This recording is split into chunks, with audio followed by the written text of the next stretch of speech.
Hi, I'm Nate Martin from 99bitcoins.com, and here's what's happened this week in Bitcoin in 99 seconds. New Zealand's tax agency, the Inland Revenue Department, released a groundbreaking ruling stating that salaries and wages may be legally paid in cryptocurrency. Income tax will be applied to such payments as per usual.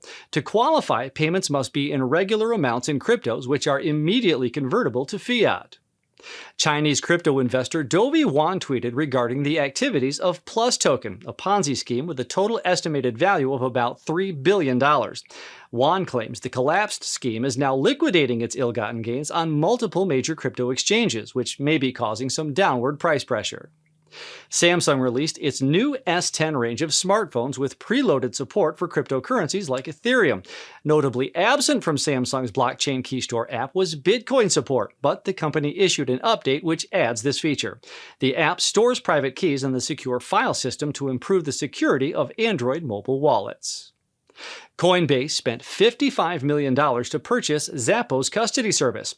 This service is famous for cold storing crypto assets in a high-security bunker under the Swiss Alps.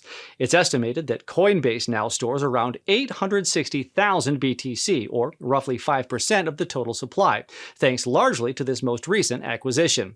The company reports it now has $7 billion in assets under management.